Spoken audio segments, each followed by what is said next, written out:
Hello students, अभी इस video में हम देखने वाले हैं केंद्रीय विद्यालय औरंगाबाद कैंट का पीरियोडिक टेस्ट 2 का क्वेश्चन पेपर, जो कि है आपके क्लास 7 का। इसका पैटर्न सेम ऐसा ही था जैसे 6 क्लास का था। तो अभी हम क्या करेंगे, इसको डिस्कस करेंगे। इसमें जो क्वेश्चंस आए थे उसके बारे में देखेंगे और ये सॉल्यूशंस फाइंड आउट करेंगे।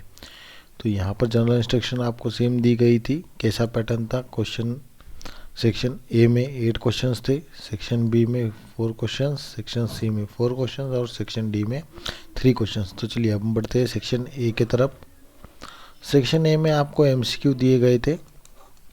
तो पहला एमसीक्यू था, the denominator of the rational number 3/-7 is.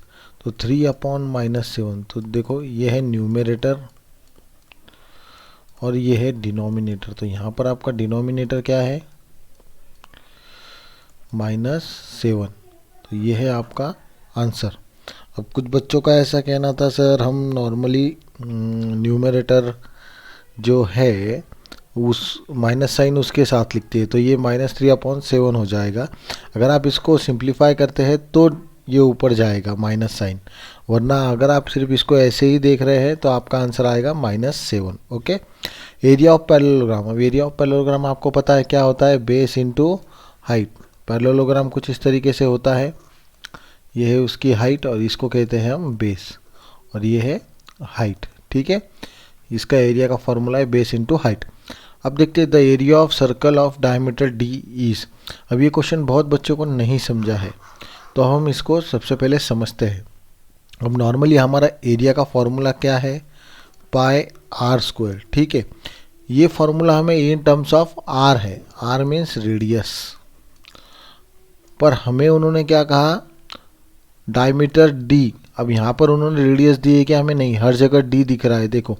तो आपको इन फॉर्म ऑफ डी मतलब डायमीटर के हिसाब से आपको इस फॉर्मूले को मॉडिफाई करना है। तो डी मतलब कितना? 2r। तो अब यहाँ पर r है और हमें इसको कन्वर्ट करना है डी में। तो हम क्या करेंगे? r की वैल्यू निकाल लेंगे पहले। r equals to d/2।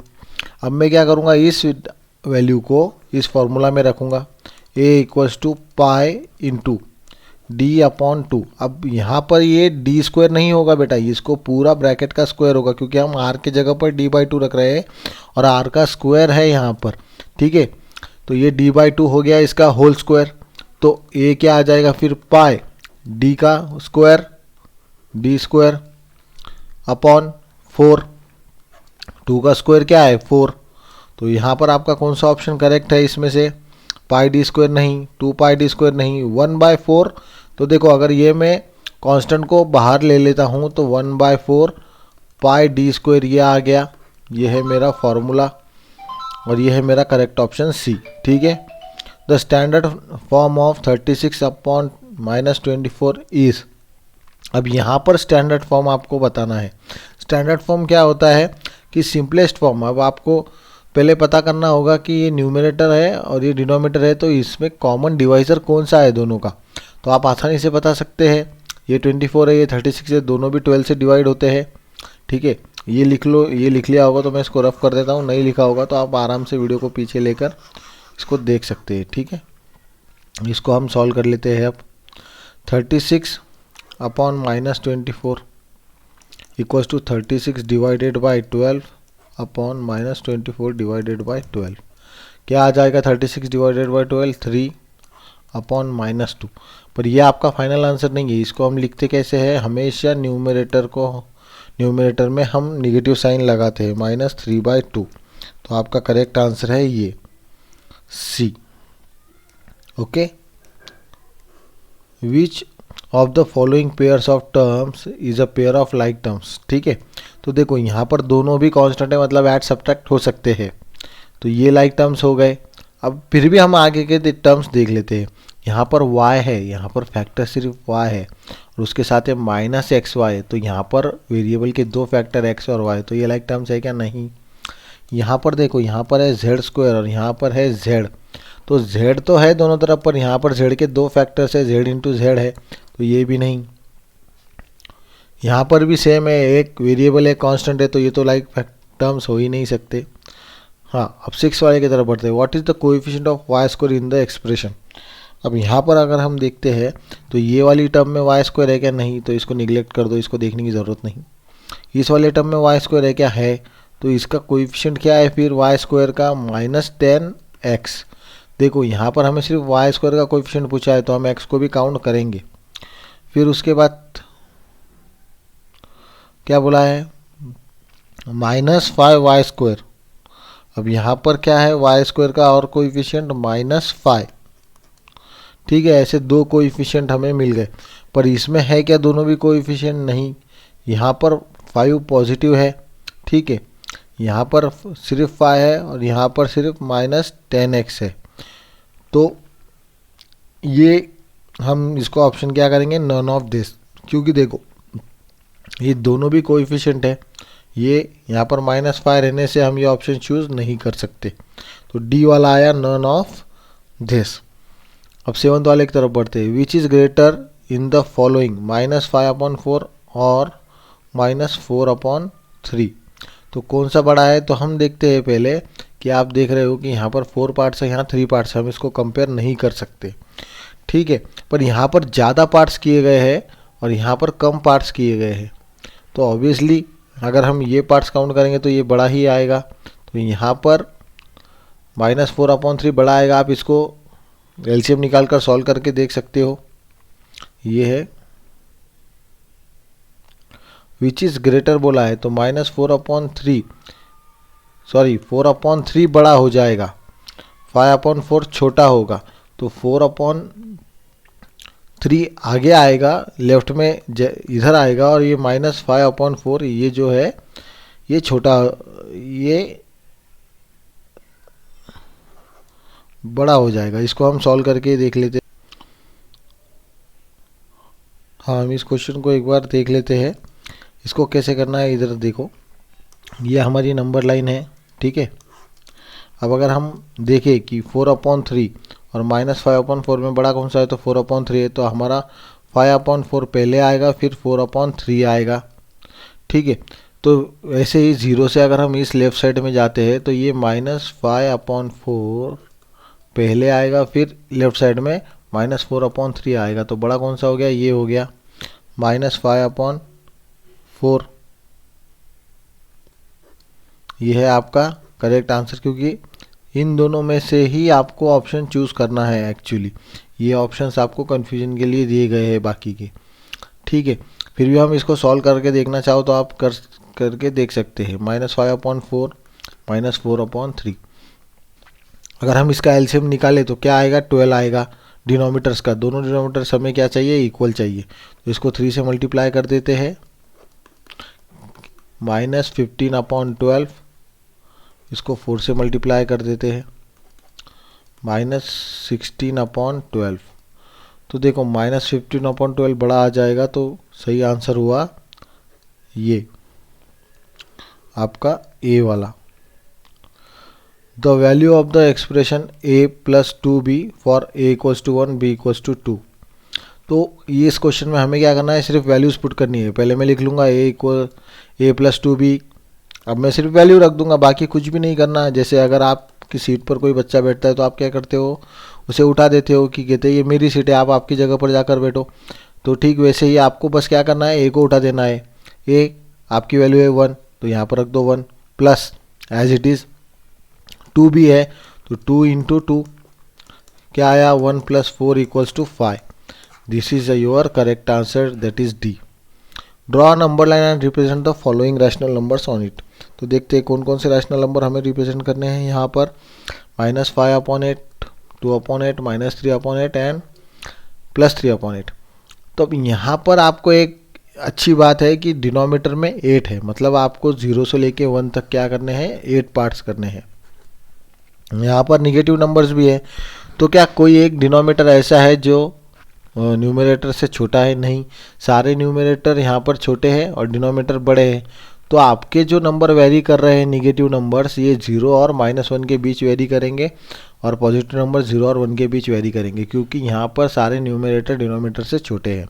अब आपको क्या करना है, इसके इक्वल पार्ट्स करने हैं 8, 1 2 3 4 5 6 7 और ये -8/8 मतलब -1 1 2 3 4 5 6 7 +8/8 means 1. So now we have to represent -5/8. So let's count from left of 0 1 2 3 4 5. इसको आप क्या करो फिर यहाँ पर ऐसे राउंड कर दो, यहाँ पर ऊपर लिख दो -5/8. Okay, then 2/8. सो 0 से राइट में जाइए 1 2.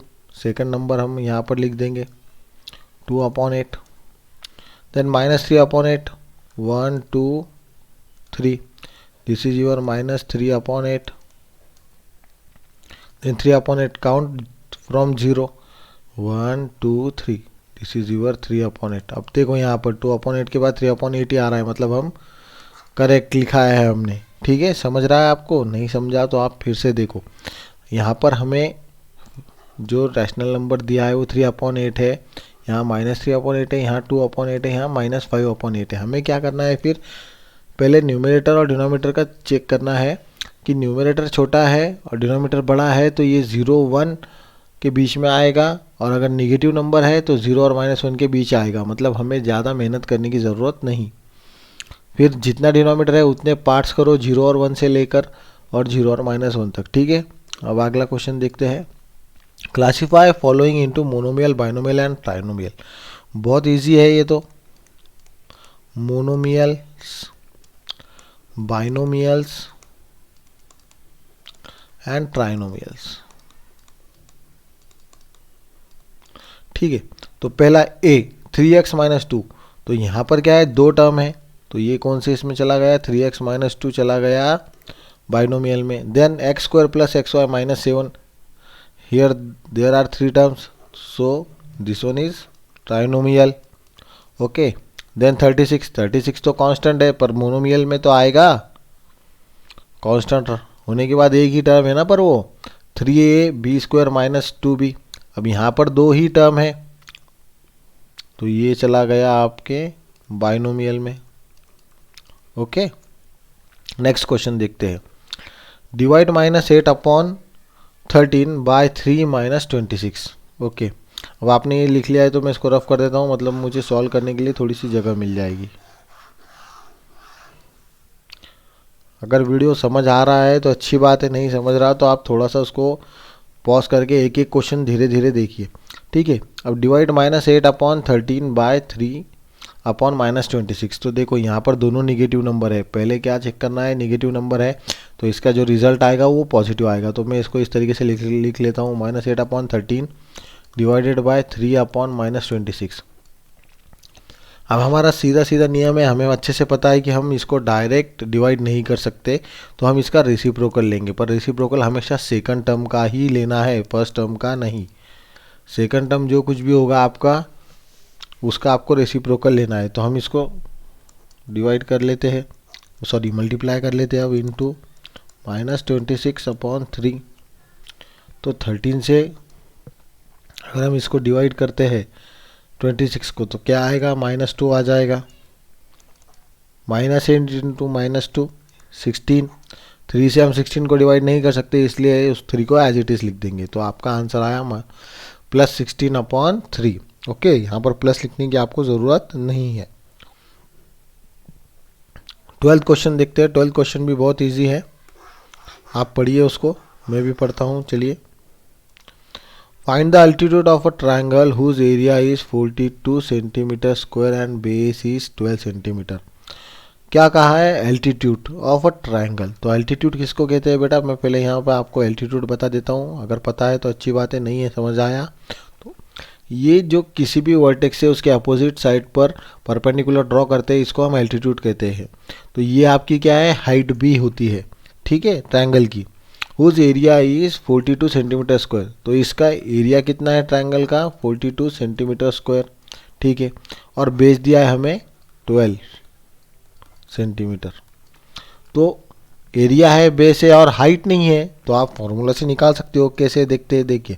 पहले तो आप एरिया का फार्मूला लिख देंगे, area equals to half of base into height. अब जैसे मैंने आपको बताया था, अगर कोई आपके सीट पर बैठा है आप क्या बोलोगे, कि आप उठ जाइए और आपके सीट पर जाइए, ये मेरी जगह, यहाँ नहीं बैठना है। तो ठीक है, ऐसे ही हम इसको एरिया को बोलेंगे। इसकी वैल्यू तो क्या है 42, तो मैंने यहाँ 42 लिख दिया। इक्वल्स टू 1/2 की वैल्यू 1/2 ही रहेगी, इनटू बेस कितना है हमारा 12, तो मैंने यहाँ 12 लिख दिया। अब हाइट जो है, हाइट हमें निकालनी है तो हम हाइट लिख देंगे। अब यहाँ पर 2 से हम इसको डायरेक्टली डिवाइड कर सकते हैं, 6 आ गया। 42 इक्वल्स टू 6 इंटू हाइट। पर हमें 6 इंटू एच चाहिए, हाइट चाहिए कि नहीं, हमें सिर्फ हाइट चाहिए। तो हाइट के लिए हम इस 42 को 6 से डिवाइड कर देंगे, मतलब यहाँ पर ये मल्टीप्लाई में, जब हम उसको इस साइड भेजेंगे LHS में तो ये डिवाइड में चला जाएगा। क्या आप 6 से 42 को डिवाइड कर सकते हैं? कर सकते हैं। 6 7 जा 42, तो हाइट कितनी आ गई 7 सेंटीमीटर। ठीक है, अब बढ़ते हैं अगले क्वेश्चन की ओर। अब इसमें 2 सब क्वेश्चन है, आपको फाइंड द प्रोडक्ट ऑफ। अब इसमें आपको 2 नंबर्स का प्रोडक्ट निकालना है, तो चलिए इसको हम सॉल्व करते हैं जल्दी से।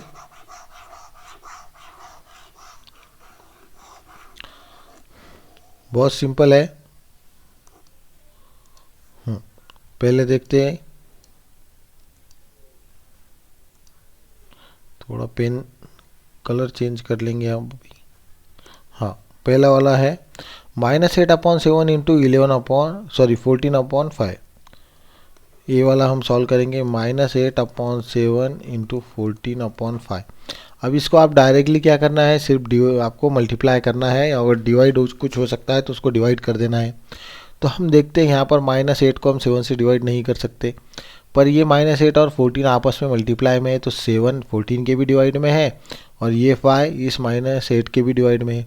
पर हम 7 से 14 को डिवाइड कर सकते हैं, तो कर दूंगा मैं। 7 2 जा 14।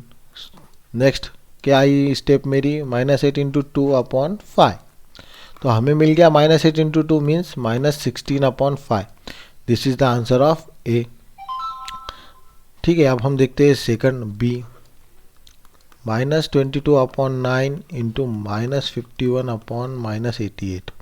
अब यहाँ पर आपको देखना है कि ये दोनों निगेटिव टर्म्स है। तो ठीक है, ये पॉजिटिव रैशनल नंबर है और ये निगेटिव रैशनल नंबर है, तो इनका जो रिजल्ट आएगा वो निगेटिव ही आएगा, क्योंकि ये दोनों न्यूमरेटर और डिनोमिनेटर में निगेटिव माइनस साइन होने से ये पॉजिटिव बन जाता है। ठीक है, अब 22 से आप 88 को डिवाइड कर सकते हो क्या? बिल्कुल कर सकते हैं। तो हम इसको डिवाइड कर लेंगे, -1 4। ठीक है, इसको -4 लिख देंगे। अब यहाँ पर क्या है हमारे पास -51, तो क्या हम 51 को 9 से डिवाइड कर सकते हैं? देखते हैं, पहले 3 से डिवाइड करते हैं फिर देखते हैं क्या आता है। 3 3 जा 9, 3 1 जा 3, 3 7 जा 21। ठीक है, तो यहाँ पर क्या बचा -1 -17/-4, -1 इंटू -17, तो क्या आ जाएगा 17 ही आ जाएगा। अब यहाँ पर 3 इंटू 4 क्या है -12, तो ये माइनस साइन हम स्टैंडर्ड फॉर्म में कहाँ लिखते हैं? ऊपर लिखते हैं, तो ये आ गया आपका आंसर। ठीक है, अब बढ़ते हैं नेक्स्ट क्वेश्चन की ओर। क्वेश्चन पेपर वैसे बहुत इजी था, आपने लिखना ही चाहिए अच्छे से। देखते हैं आगे। Get the algebraic expression in the following cases. आपको इस क्वेश्चन में क्या करना है, अलजेब्रिक एक्सप्रेशन बनाने हैं इन द फॉलोइंग केसेस। इसमें से लगभग शायद आपके बुक के ही क्वेश्चन है ये। 5 subtracted from 3 times of x। ठीक है, ये क्वेश्चन बुक से होगा, नहीं भी होगा तो इसको थोड़ा सा ही मॉडिफाइड किया गया है। 5 सब्ट्रैक्टेड फ्रॉम, 5 सब्ट्रैक्टेड मैंने क्या सिखाया था? 5 सब्ट्रैक्टेड मतलब -5 है ना, 5 को सब्ट्रैक्ट किया, पर किससे? From 3 times of x। 3 times मतलब 3 गुना, किसका? x का, तो 3x। ये आ गया आपका a का algebraic expression. Second, half the product of number a and b। Half the product, half मतलब क्या? 1/2, ओके, या divided by 2। The product of, product मतलब गुणाकार, मल्टीप्लाई करना, किसका? a और b का। a into b equals upon 2, या फिर ए बी अपॉन 2, आप इसको ऐसे भी लिख सकते हो। अब 7 देखते हैं। 7 added to 4 times of p। 7 added मतलब क्या? +7 मैंने लिख दिया। देखो इस क्वेश्चन में आपको धीरे धीरे ही पढ़ना है। 2 अब किसको ऐड किया गया? 4 times of p। 4 times of p मतलब 4p। ठीक है, ये आ गया आपका आंसर। अब 15 देखो, the diameter of a wheel of a cycle is 70 centimetre, how far will it go in 24 complete revolution. तो ये क्वेश्चन हम थोड़ा सा समझ लेते हैं पहले, फिर हम इसको आगे बढ़ेंगे, ठीक है।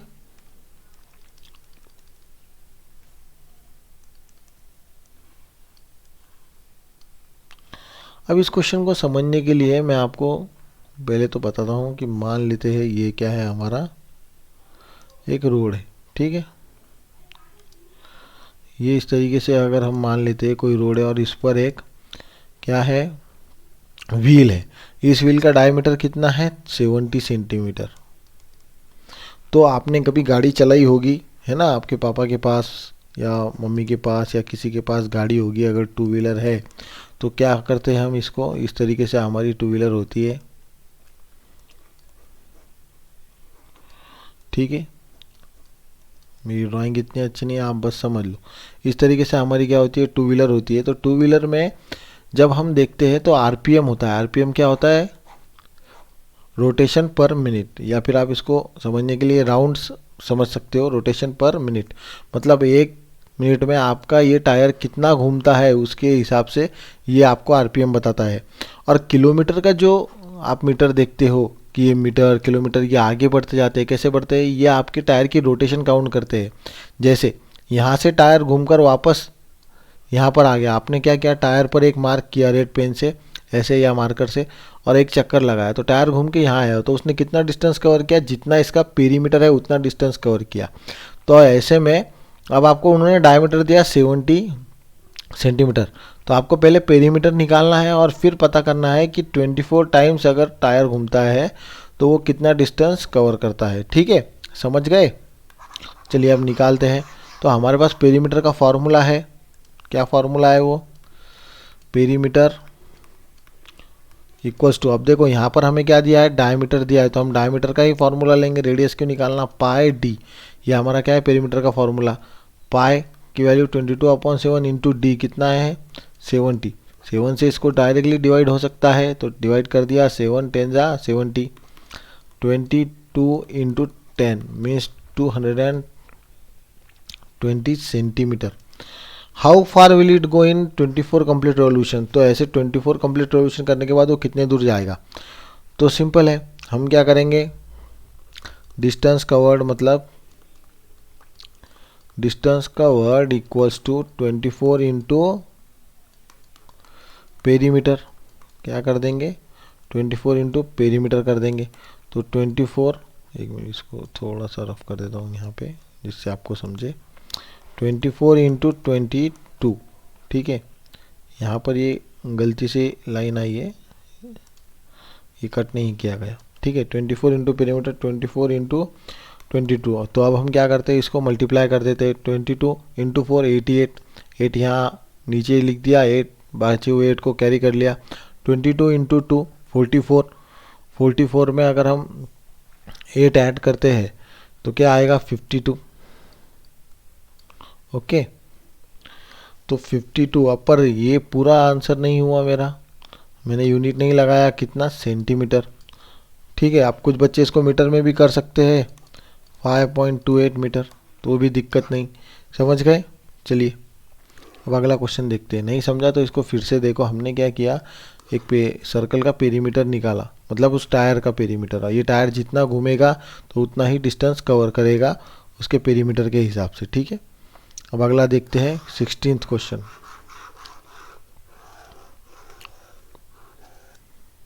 16th क्वेश्चन भी बहुत इजी है, सारे बच्चे बिल्कुल पास होने चाहिए। If a equals to 5 b equals to -3 then find the value of a square plus 2ab plus b square. तो ये क्वेश्चन में पहले हम लिख देंगे a square plus 2ab plus b square. तो a की वैल्यू पहले लिख लो, a इक्वल्स टू कितना है 5, b इक्वल्स टू -3। अब सिंपली जैसे आपको यहाँ पर a की जगह पर 5 रखना है, तो 5 का square plus 2 into 5 into b कितना है -3, -3 आ गया, प्लस इन ब्रैकेट -3 का स्क्वायर। तो यहाँ पर 5 का स्क्वायर कितना आ जाएगा, 25। अब इसको हम प्रोडक्ट करते हैं, 2 इंटू 5 10, 10 इंटू -3 है, ये -3 है, इसको ब्रैकेट में ही लिखना है। 10 इंटू -3 कितना हो गया, -30। अब यहाँ पर ये माइनस में नहीं आएगा, ये -3 का स्क्वायर मतलब क्या, -6 नहीं होता, -3 का स्क्वायर मतलब -3 इंटू -3, और 3 इंटू 3 9 होता है, और दोनों माइनस है तो रिजल्ट पॉजिटिव आएगा, 9 + 9। ठीक है, अब मैं इसको पहले सब्ट्रैक्ट कर लूँगा। 25 इंटू -30 क्या आया, -5 + 9 = +4 आंसर आया मेरा। प्लस नहीं लिखा तो भी चलता है। ठीक है, इसका आंसर क्या आया, 4। अब आगे देखते हैं 17th क्वेश्चन। ए -12/5 + 43/10। ठीक है, इसको हमें ऐड करना है। दूसरा -3/2 + 5/4, यहाँ पर सब्ट्रैक्ट है। ठीक है, -7/4, वो क्वेश्चन पेपर में नहीं आया है ठीक तरीके से। तो चलिए देखते हैं, अब हम इसको सॉल्व कर लेते हैं इस क्वेश्चंस को। पहले पहला वाला करते हैं, -12/5 + 43/10। तो आप देख रहे हैं, क्या हम इसको डायरेक्ट ऐड कर सकते हैं, नहीं कर सकते, क्योंकि दोनों के डिनोमिनेटर अलग अलग है। जब डिनोमिनेटर अलग है तो हमें डिनोमिनेटर सेम करना है, इन दोनों डिनोमिनेटर्स का एलसीएम निकालना है। तो 5 और 10 ये दोनों 5 के टेबल में आते हैं, तो एलसीएम क्या होगा, 10 होगा, क्योंकि 10 क्या है, बड़ा नंबर है। ठीक है, तो अब इसको हमें 10 में कन्वर्ट करना है 5 को, तो इसको 2 से मल्टीप्लाई करना होगा। -2 इंटू 2/5 इंटू 2 + 43/10। -12 इंटू 2 कितना हो गया, -24/10 + 43/10। तो क्या आ गया, ये आपका 43 - 12/10। ठीक है, अब आप इसको सब्ट्रैक्ट कर सकते हैं। नहीं आ रहा है तो आराम से कीजिए, हमें कोई गड़बड़ नहीं है। 3 में से 4 को सब्ट्रैक्ट नहीं कर सकते, यहाँ से 3 करो, इसको 13 कर लो। ठीक है, 13 - 4 9, 3 - 2 1, 19/10। क्या है आपका आंसर, 19/10। ठीक है, अब अगला देखते हैं क्वेश्चन।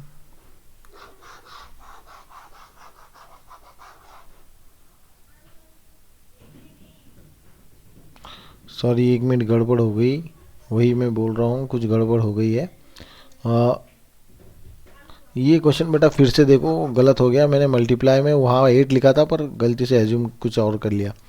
-12/5 + 43/10। ठीक है, इसको हम सॉल्व करते हैं। यहाँ पर एक्चुअली अच्छा 24 करेक्ट है, इसको हमने सब्ट्रैक्ट किया, करेक्ट था बेटा, कोई दिक्कत नहीं, हमने उसको टर्म्स चेंज किए थे ना। ठीक है, चलिए -3/2 + 5/4 -7/4। तो देखते हैं, यहाँ पर इसको लिख लेते हैं, -3/2 + 5/4 -7/4। तो पहले हम डिनोमिनेटर्स चेक कर लेते हैं।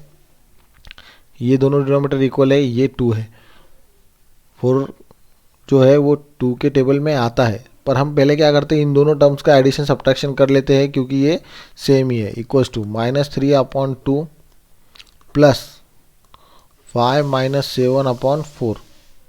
ठीक है, अब 5 - 7 कितना होगा, -2, और हम इसको क्या करते हैं, 2 से मल्टीप्लाई कर लेंगे। -3/2 - 2/4, इसको मैं 2 से मल्टीप्लाई कर लेता हूँ, क्या हो जाएगा, -6/4 -2/4,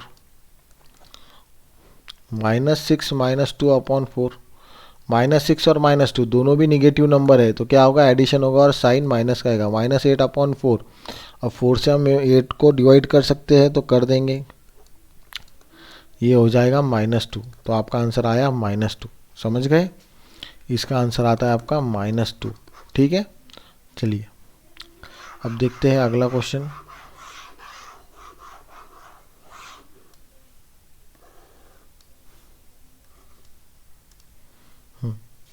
identify the terms and factors of the expression by tree diagram. अब आपको इसमें क्या करना है, ट्री डायग्राम बनाना है। ट्री डायग्राम मैं बनाता हूँ यहाँ पर इस तरीके से। ठीक है, मैं पहले इसको यहाँ पर लिख लेता हूँ, ट्री डायग्राम हम नीचे बना लेंगे। 3x² y - 2y² + 7, ये हमारा ए क्वेश्चन है। ये और बी जो है 2x² y³ + 15xy² - 7z²। ठीक है, ये हमारा क्या है, दोनों अलजेब्रिक एक्सप्रेशन आ गए हैं। तो अब हम इसको करेंगे सॉल्व। कैसे करते हैं देखते हैं, चलिए।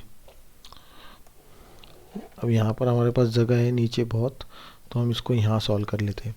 ट्री डायग्राम बनाना है तो सबसे पहले हम क्या लिखते हैं, एक्सप्रेशन, फिर आते हैं टर्म्स, फिर फैक्टर्स।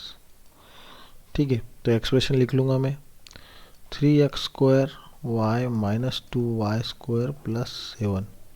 तो इसके मेरे टर्म्स आ गए 3x² y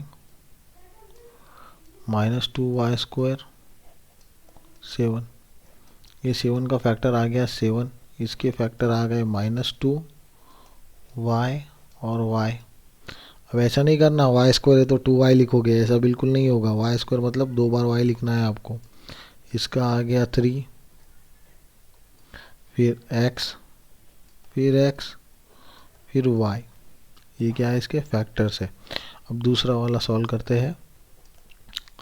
2x² y³ plus 15xy² minus 7z²। ठीक है, ये टर्म्स आप यहाँ पर लिखो और ये फैक्टर को थोड़ा ऊपर लिखो। अब इसके पहले मैं टर्म्स लिख लूँगा 2x² y³। अब इसमें मुझे ज़्यादा जगह लगेगी, 15xy² माइनस 7z²। ठीक है, ये तीनों टर्म्स मैंने अलग अलग कर लिए। अब इसको मैं लिखता हूँ 2x² है, मतलब x कितने बार है फैक्टर्स में, 2 टाइम्स। y³ है तो y कितने टाइम्स है फैक्टर्स में, 3 टाइम्स। y। अब ये देखिए 15x² xy², तो 15 पहले आ गया आपका कांस्टेंट, फिर x, फिर y 2 बार है, स्क्वायर है मतलब मल्टीप्लाई में 2 बार है, तो 2 वायर लिख दिए हमने। अब ये -7z² है, तो कांस्टेंट क्या आ गया, -7 z एंड z। ठीक है, इस तरीके का आपका ट्री बनेगा फैक्टर्स का।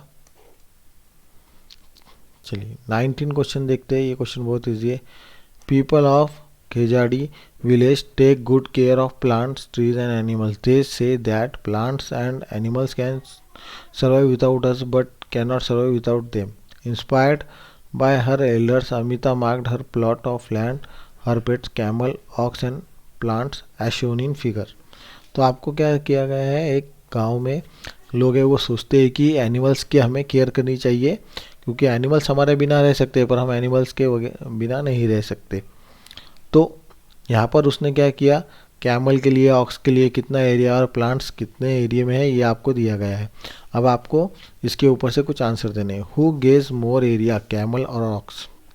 तो इसके लिए सबसे पहले हमें क्या करना पड़ेगा, एरिया निकालना पड़ेगा। तो एरिया निकाल लेते हैं पहले। अब देखिए ये जो है ये रेक्टेंगल है और ये स्क्वायर है, तो पहले मैं कैमल के लिए एरिया निकालता हूँ। एरिया ऑफ कैमल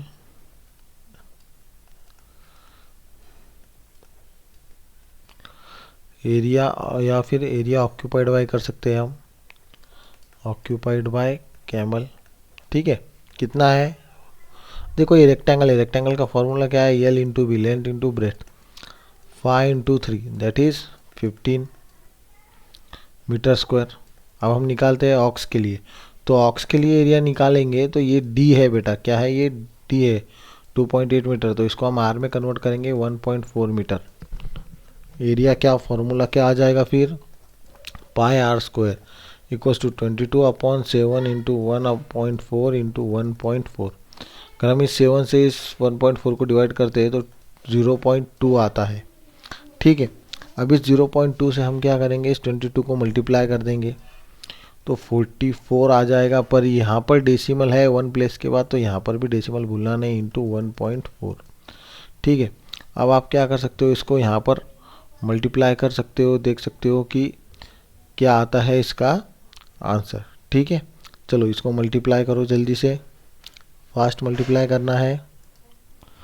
चलिए जल्दी से मल्टीप्लाई कीजिए। इसका आंसर आता है 6.16 मीटर स्क्वायर। तो आप देख सकते हैं 15 मीटर स्क्वायर बड़ा है, 6.16 मीटर छोटा है। यहाँ पर डेसिमल है तो सही आंसर क्या आएगा? Who gauge more area? Camel gauge more area. ठीक है, आपको यहाँ लिखना है ऐसे, camel gauge more area. Find the cost of fencing her plot of land at the rate of 50 rupees per metre. अब हमें क्या करना है, इसको फेंसिंग लगानी है ऐसे ताकि कोई अंदर ना घुसे। तो फेंसिंग का कॉस्ट कितना आएगा ये हमें पूछ रहे हैं। तो फेंसिंग के लिए हमें क्या करना पड़ेगा, प्लॉट का एरिया निकालना पड़ेगा। अगर ये लिख लिया है तो इसको मैं मिटा देता हूँ यहाँ से। हमारा क्वेश्चन पेपर का लास्ट क्वेश्चन चल रहा है, सभी अच्छे से पढ़ रहे हैं, अच्छे से समझिए और ध्यान दीजिए। और आपको डाउट आए तो कमेंट करना मत भूलिए। चलिए, एरिया ऑफ प्लॉट क्या है? Area of plot equals to in bracket length plus breadth. ठीक है, सॉरी माय मिस्टेक, एरिया नहीं पेरीमीटर चाहिए, पेरीमीटर का फॉर्मूला है ये, perimeter of plot. Okay, perimeter of plot क्या होता है? 2 इंटू लेंथ प्लस ब्रेड्थ, क्योंकि ये प्लॉट कैसा है, रेक्टेंगुलर शेप में है। तो पहले आप लिख लो ना बेटा, लेंथ लिखो, ऐसे लिखा करो। आप लिखोगे तो आपको समझेगा कि क्या चल रहा है, क्वेश्चन क्या है। 15 मीटर। ब्रेड्थ कितना है आपका? 10 मीटर। ठीक है, equals to 2 into 15 plus 10, 2 into 25 equals to 50 metre square, sorry 50 metre. ये आ गया आपका पेरीमीटर। अब हमें क्या करना है, find the cost of fencing her plot land at rate of 50 rupees per metre. तो cost equals to perimeter into rate, 50 into 50। अब यहाँ पर देखो दोनों क्या है, वंस प्लेस पे 0 0 है, तो आप सीधा 5 इंटू 5 करेंगे 25 और 2 0 उसको लगा देंगे ऐसे। कितने कॉस्ट लगेगा? रुपीज़ 2500। ओके, इतना कॉस्ट। तो ये सभी बच्चे वीडियो अच्छे से देखेंगे और अच्छे से राइट करेंगे। अगर आपको कुछ नहीं समझता है तो आप बिल्कुल कमेंट कर सकते हो, हम उसको डाउट को क्लियर करेंगे। पर अगर आपको वीडियो अच्छा लगे तो इसको नोटबुक में फिर से सॉल्व करना मत भूलना, क्योंकि मैथ सिर्फ क्या होता है, प्रैक्टिस से ही आता है। आपको क्या करना है, प्रैक्टिस करनी है, समझ गए? और इस वीडियो को लाइक करना मत भूलना, ठीक है? Okay bye, thank you.